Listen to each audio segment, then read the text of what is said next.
Hey, this is Gayle from BERNINA of Naperville. As promised, I'm back for class 5 of our embroidered crazy quilt. And this session you're gonna love if you've wanted to learn more about your BERNINA Stitch Regulator foot. So I've put together a little workbook for you. We're gonna learn how to stipple. We're gonna do free-form feathers, loop-de-loops, loops with stars, a mountain scene, geometric stuff, ribbon, crazy eights, the whole bit. And I'm even gonna talk you through some tension exercises for why yours might not look like mine. So there's a lot to do. I want you to think about this as an eye-opening experience into the world of I can move this fabric in any direction I want. So let's get started. So to quilt our little blocks, we are actually going to put on the BERNINA Stitch Regulator foot, and the Stitch Regulator foot goes on like a regular foot, just like so. But then it's going to plug in to a receptacle on the back. So then you're going to plug the foot in. Let's take a minute to talk about stippling. So stippling is basically a background fill that you see on quilts. And there's different kinds of stippling. I have a little sample here. You've seen me doing you'll see me do my little samples. So this is a pretty normal stippling size. I don't think it's fair to call this micro stippling because that's still a fairly medium-ish size. It's small, but it's not like teeny tiny. Although when I'm doing this, it feels teeny tiny. But if we really look up close there, and to me, stippling kind of looks like little worms or puzzle pieces. However you want to think about it. Now, sometimes when we get that needle on our quilt sandwich and you sit there and you're like, I'm going to stipple, then all of a sudden you blank and you're like, what am I making again? And then it just turns into a mess. So I'm going to show you how to kind of train your brain to do stippling. So I've got my thin Sharpie marker here. I love these. These are the best. And then I've got a white piece of paper. And with stippling, good stippling, when you start at one spot, you're supposed to stipple, stipple, stipple, stipple, stipple, and then meet back at the point where you started.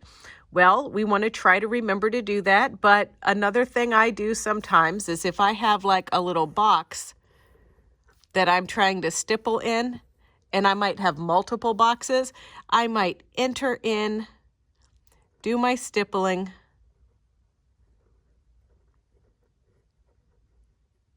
come back, go to the corner, go around here, make my little worms, and then travel back outside the box like that. So I started here and I ended there. Okay, not ideal. In general, if you have a box that you're doing your stippling in, you're gonna like start here. And this is a way that you can also practice how you're gonna make your little curves. And remember, we're striving for curves and not points. And sometimes you go one way, and other times you go another way. But there's no quilt police on this project. If you make a little point, oh well, you can tell everybody that that was a heart. But you can see here, oop, I better do some in there, okay. Now, I'm gonna come up through here and around and see how I started and stopped in the same spot. So this is an example of where you start in one spot, go around your box, and end in another. So for instance, you know, any shape that you would do for that. So now let's talk about actually making the stippling. There's a shape. That's an element of stippling. Then we come back and we can go up here, go here, branch out a little bit, come back. Now let's come back here, go up here, around, over here, and up.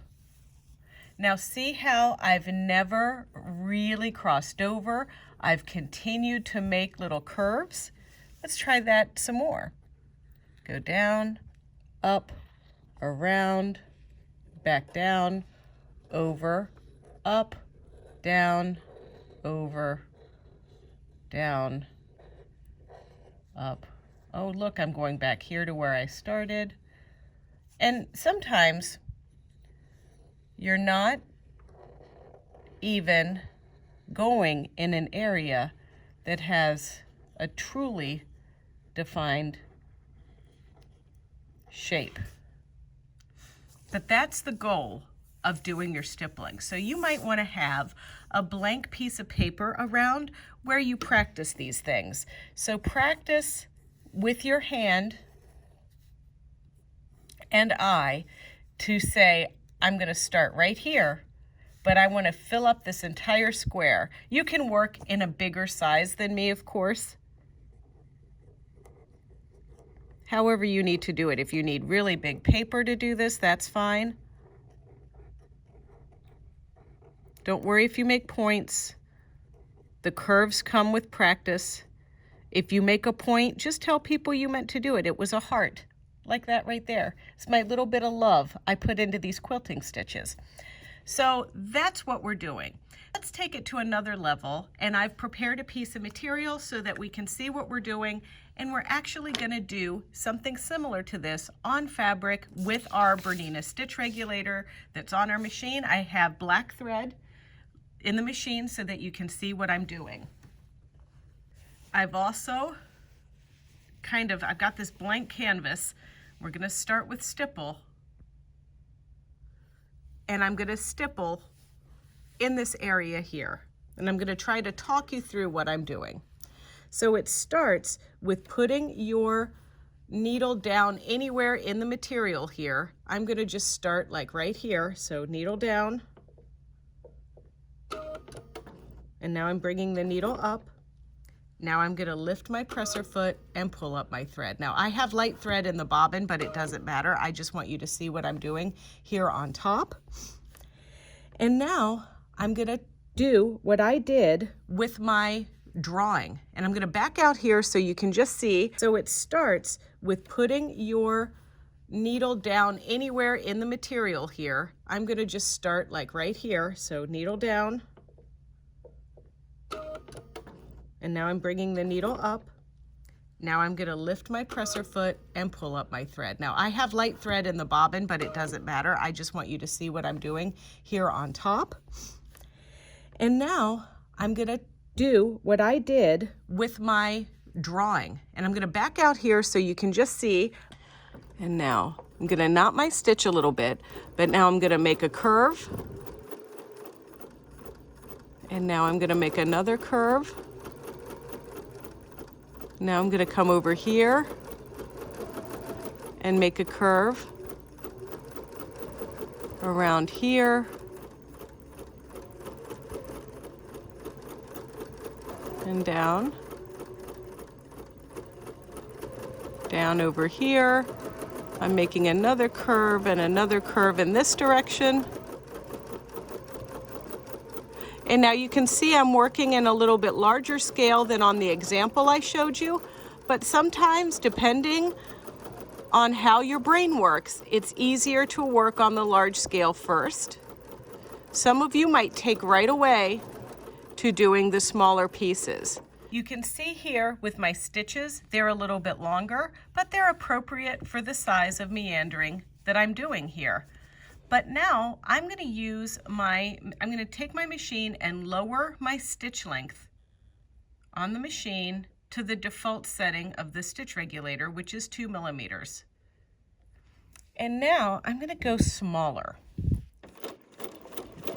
So now you can see the machine is moving a little bit faster because it's making smaller stitches.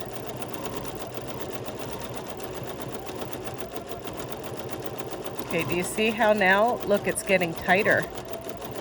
But I'm still doing that same concept of making my little worms. I actually think I can do this better with the machine needle than I can draw it on the piece of paper.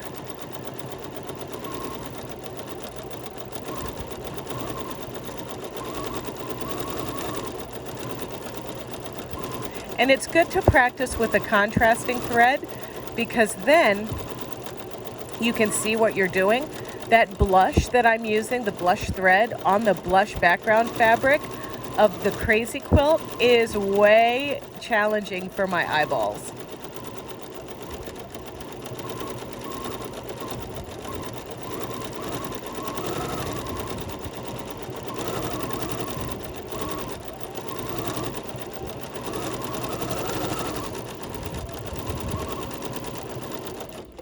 So now that's even denser.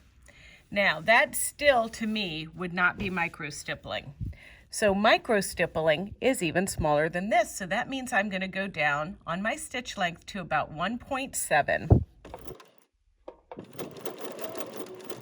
And it feels like I am barely moving my hands.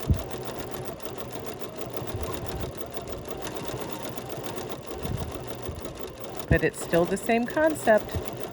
Make your little worms.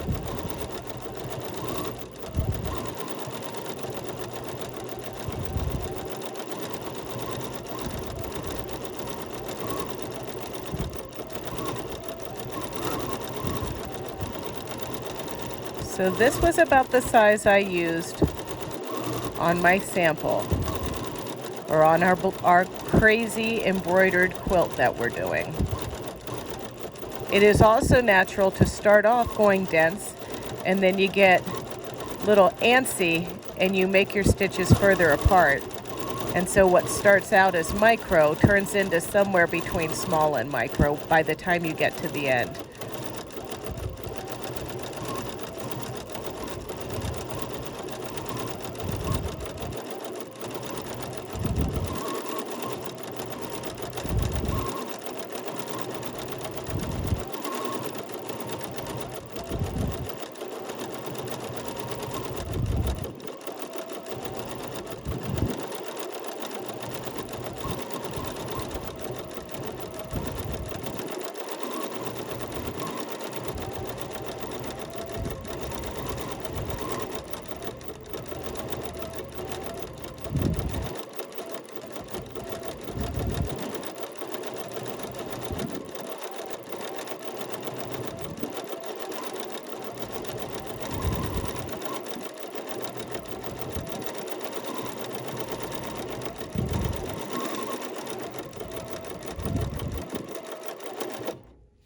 Okay, let's see if we can see a difference on this. So we had large, medium, small, and I bet you we can even go smaller. And that means I'm going to go down to a stitch length of about 1. And now I feel like I'm using just my fingers to move. There's hardly any hands in this.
Well, I got back to where I started.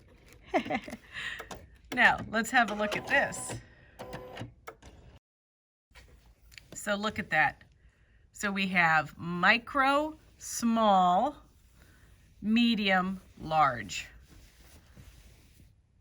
So that's your stipple if you choose to use it on this quilt. So you're going to spray the 505 or the KK2000 to adhere your pieces, your block piece, your batting piece, and of course your backing piece from the sashing kit with that cute little Heather Ross fabric. We're also going to use the chiffon colored isocord thread 2170.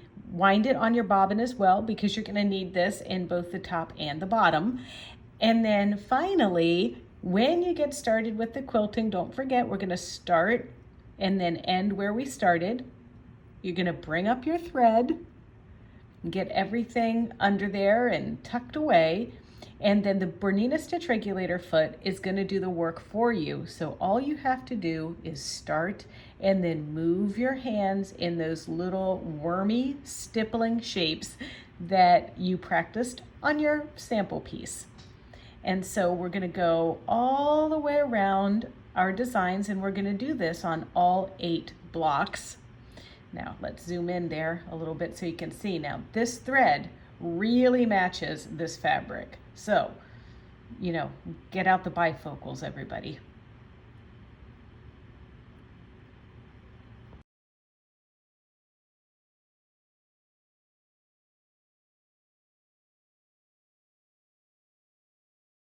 Let's look at something else that might be a little bit easier for you. So loops with stars. This one is for all of you professional doodlers out there. Loops with stars, you could just do loops if you wanted, or you can do loops with stars. Let's look at an example of loops. So there's some little loop-de-loops that we put in this section. And there's some loop-de-loops with stars.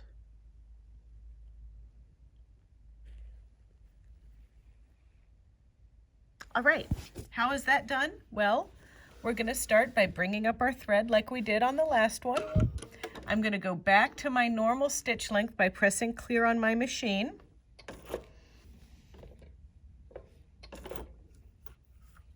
Same concept applies. Let's try to knot a little bit at the beginning there. Then in this case, I might use that thing where I started in the corner of a design and then ended in another corner. So for instance, on this one, I kind of started in the corner, blah, la, la, la, la, la, la, la, la, la, la, la, and ended up traveling outside the corner. So this one we don't have to be as picky with, but let's just start by making a loop. So we go around a loop, and when you're making loops, it's better to go the other way for the next loop, and then the other way for the next loop. So this is just doing the loop-de-loops. And now if we want to go around and go the other direction, why don't we add a star? So there's a point, another point, another point, and now we're back here at the star. Ooh, let's make a loop-de-loop. Ooh, there's a big loop. Let's make another star. This is just how you drew them back in school.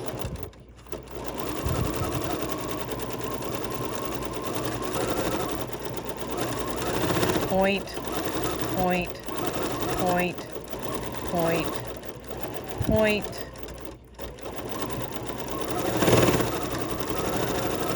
Point, point, point, point, point.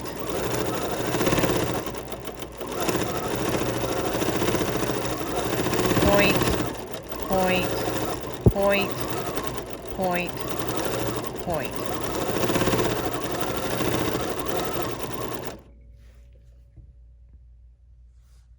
There's our loop-de-loops and stars. So when you take this over to your quilt block that you're doing, it's very simple, just like in the perimeter that we drew on our sample piece.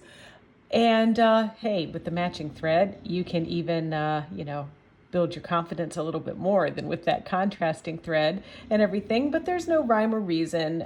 With this one, I don't think too much about trying to start at the beginning and finish at the beginning where I started. I just think more in terms of filling the space, almost like a edge-to-edge technique.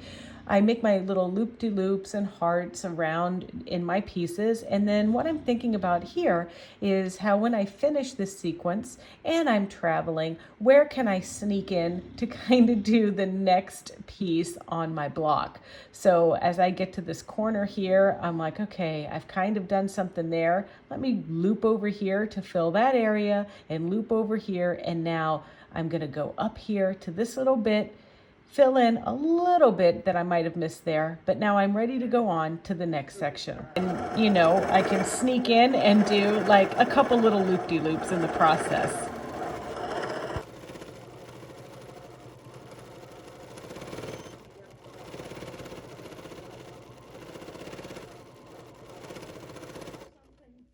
Another thing that I did on my work is I created a little mountain design with a sun and a mountain peak. I did this a couple different places on the different blocks. So if you want to try something like that, you might want to take to the piece of paper and the marker again, just you know, to practice a little bit, or you can just try right here on the fabric.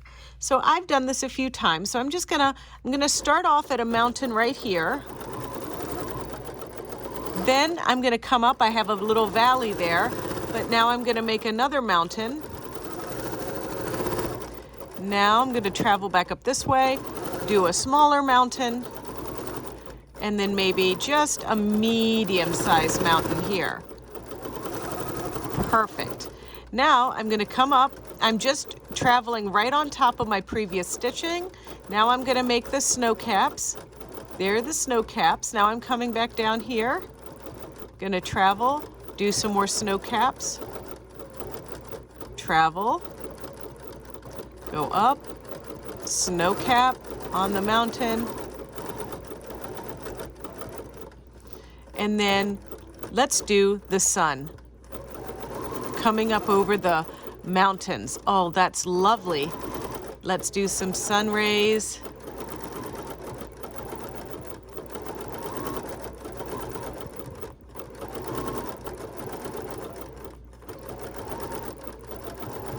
Okay, so we've got our little rays done, and now we're going to travel back over the sun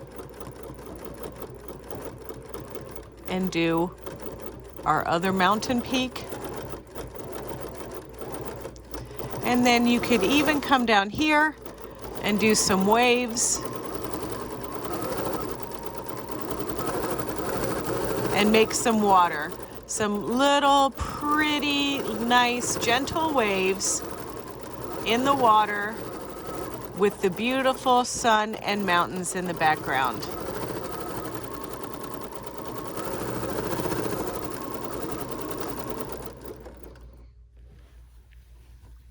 And there's our little scene. One of my favorite things to do, and this might be one of the things I'm most proud of that I can do free motion, are these little feathers.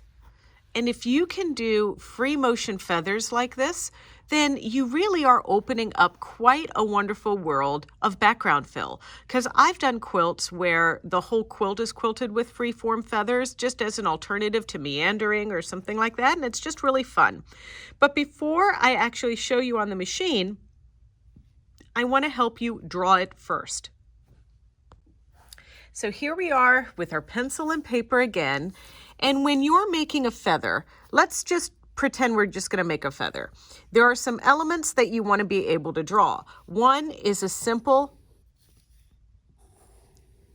S curve, and another one is half a heart. We all draw hearts. You know, it's coming up on Valentine's Day, and there's a heart. But half of a heart element is that. And if you can just keep doing that, you have a feather. And then you want to do these half a heart elements along your vine.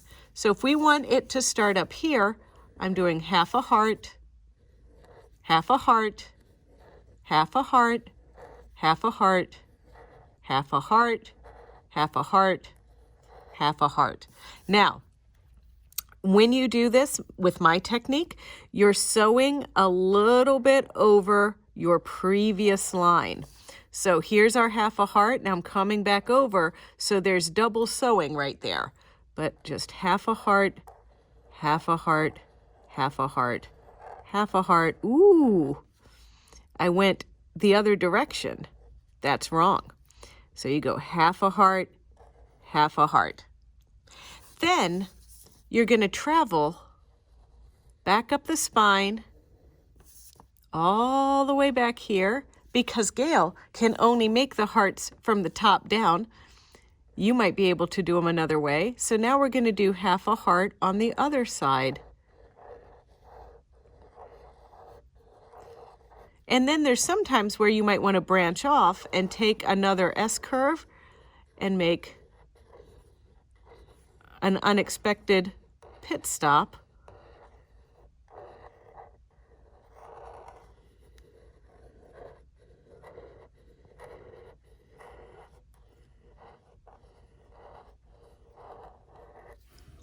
Like that. But at the end of the day, we are just making half a hearts. And I don't even worry about if they're the same amount on both sides or not. So now let's take what we learned to draw here. Don't forget, half a heart and an S-curve, and work on our sample piece. All right, so free-form feathers, it's easy. Just gonna start here in the middle, put my needle down. My gosh, we're all gonna get used to doing this time and time again. And then I'm gonna start just on here, and I'm gonna make, what do I start with? Making my little S-curve. So let's get my needle down into position, tuck that little thread under my foot. And now I'm going to gently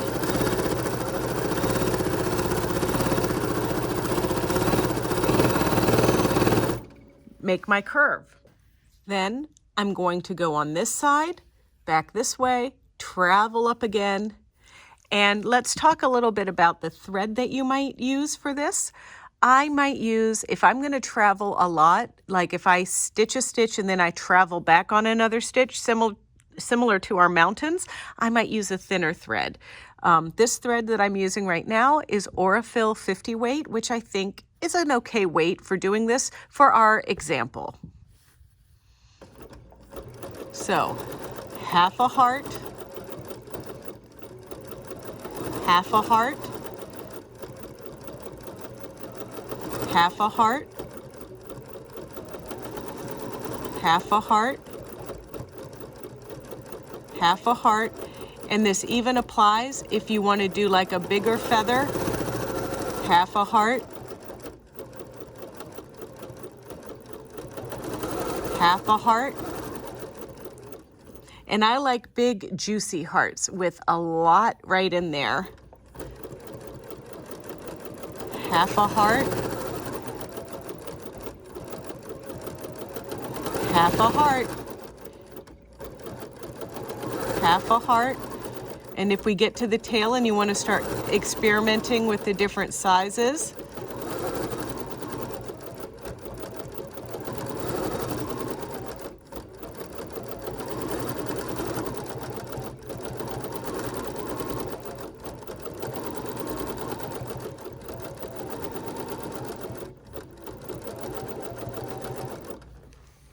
so there's that end.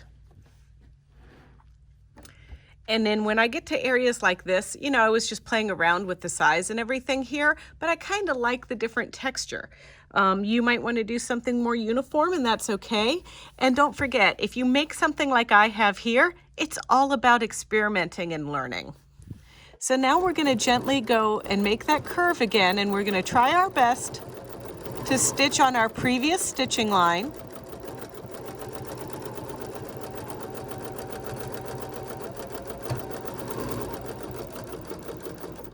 And I'm going to go all the way around. Okay, now I'm going to start here by making my hearts in the other direction.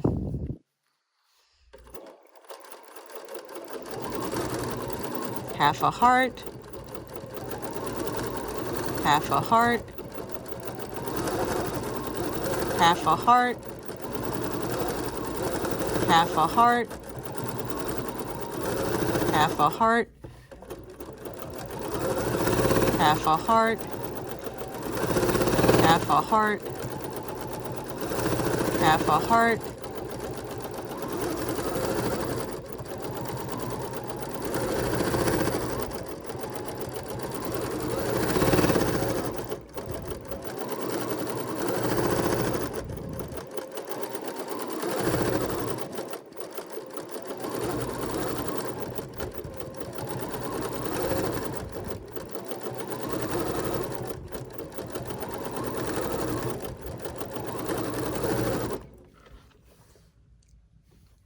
and there's our feather. Ta-da!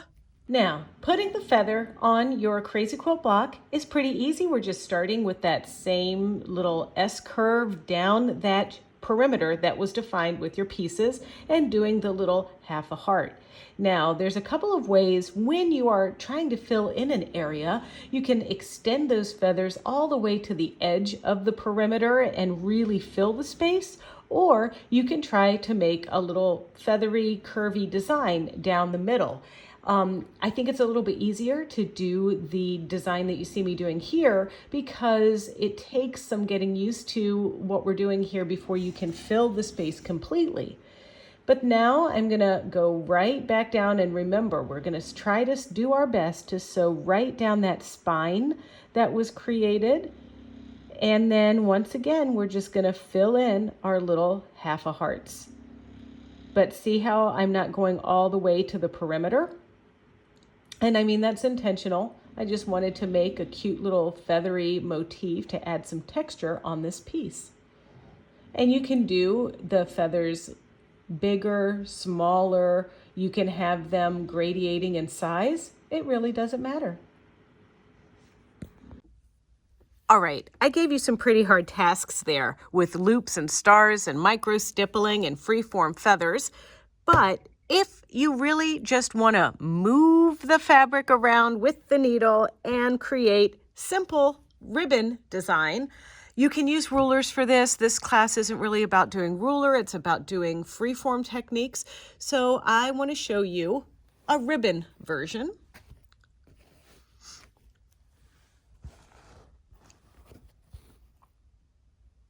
And this is my freeform ribbon.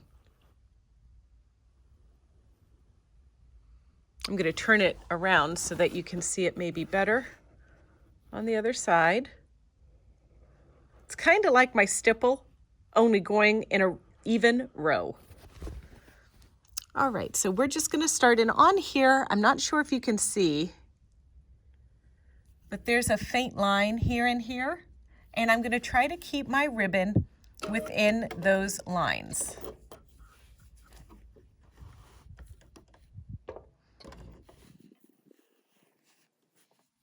Okay, so I'm making like my little curve and then my curve. And you might let your crazy patch pieces determine the height of your ribbon.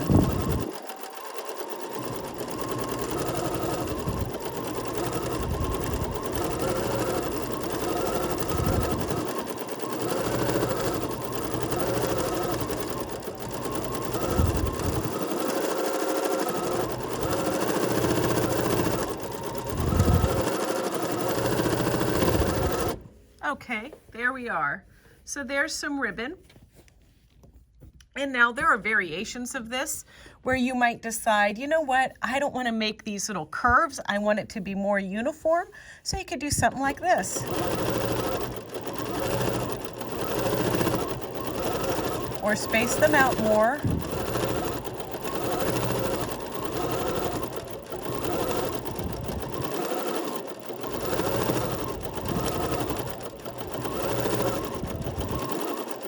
like that. It's all fun stuff, and it doesn't have to be perfect. So I'm just going to travel over here with a little wave. Ooh, there's another option. Now I want to do, I call these crazy eights. They have to have another name. I'm going to show you where I made some of these. Here's an example.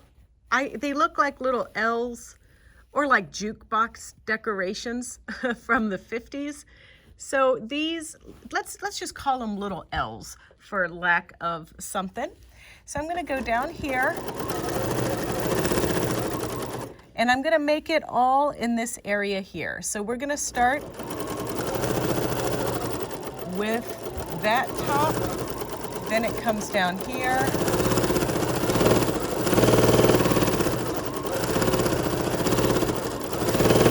And you want to try to get them straight up and down. You can do them different sizes. The goal is to get them uniform. But at the end of the day, we're just adding texture.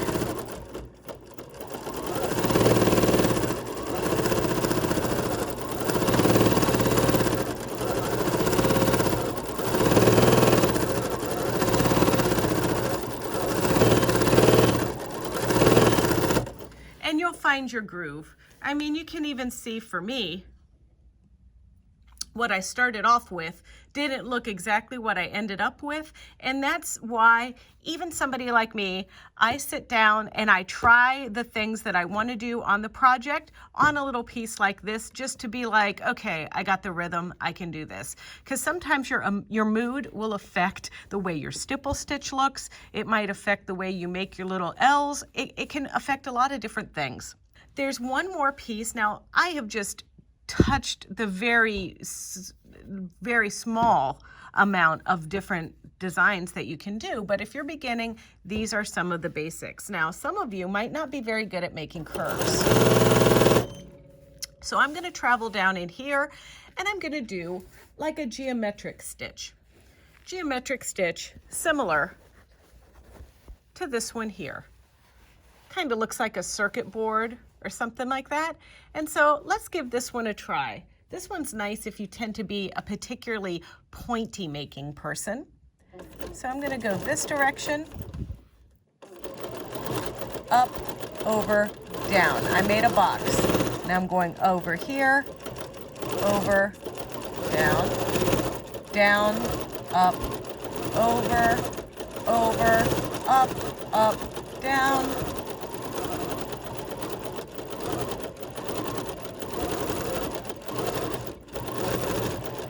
There's not a whole lot of rhyme or reason to what I'm doing. It's just kind of a fun.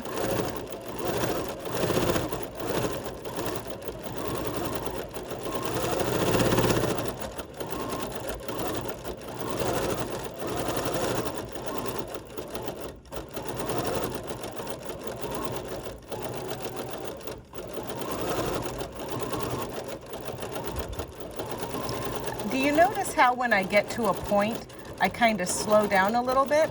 That helps keep your points looking pointier.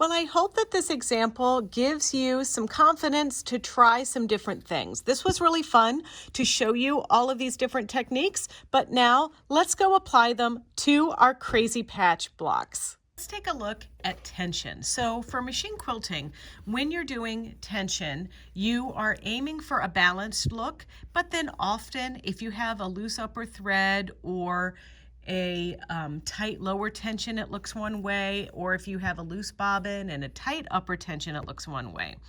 The idea is that when your threads connect, the upper and the lower, we want them to meet right in the middle. So if we look at this top stitch, which is our goal, we don't really see any of my pink bobbin thread poking up,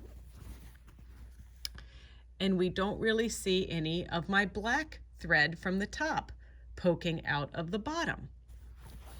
Well, let's look at what happens when our upper thread tension is loose or the bottom thread is tight. Now, it looks okay on the top. I don't see any pink at all, but when I flip this over, I'm getting some things. I get some little black pieces. Now, that is called eyelashing. And then you can also see some black dots. And eyelashing can happen even if you think you have a balanced tension, if you move your hands too fast. Now, the stitch regulator helps with that, but it's not a miracle worker. So then, if we have the loose bobbin or the tight upper, we have a little bit of the opposite result. So if we look on this, we can see our pink dots from our bobbin below. Now, these are all extreme examples, but just so you can kind of see what's going on when you have either a tight upper tension or a loose bobbin. So just keep these in mind as you test your pieces. All right, let's talk a little bit about these 3D appliques that are going to go on here. We're quilting them on. We have threaded up our machine with the black on the top, but we still have our blush pink on the bottom. And when I did this, I had to cut off its little antennae, so I'm going to quilt those back on here. So because I want these little wings to kind of stand up like this, I'm actually going to just stitch the body on. And I simulate a little bit, the bottom with a little jaggedy stitch with the stitch regulator. And then here I come with the little antennae. I'm just really, I kind of looked at the picture to see what they sort of look like, but it doesn't have to be perfect. And what's really nice about this whimsical embroidery design CD is that it looks like sketching. It looks like just hand drawing. So I think this fits right in with the aesthetics of this design CD. And this is similar, even though we're quilting, this is also a little bit like free motion embroidery on the machine as we're, creating these little pictures and, trying to get those antennae to look a little bit thicker. But I'm just going to go around those to reinforce so they show up, go back down around the body, jaggedy on the bottom a little bit more, just to kind of hold it in place there. This is three-dimensional, so we want to make sure that we stitch it down where we can pretty well so that, if those wings get grabbed on or whatever, the little moth doesn't come off.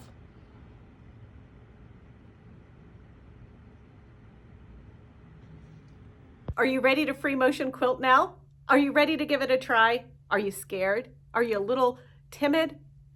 Don't be. It's easy. And besides, the blocks are small. And if you use a matching thread, nobody's ever going to really see it anyway. It's about texture. So think about that when you're obsessing over your little roundy things and pointy things. Anyway, I hope you enjoyed today's session. Don't forget to check out our other videos on our YouTube channel. It's easy. It's youtube.com/BERNINA of Naperville. And if you wouldn't mind, please comment, like, and subscribe to our channel. And if you want an alert every time we upload a new video, just click the little bell. But in the meantime, start your free motion quilting because you've got 8 blocks to do before our next session. See ya.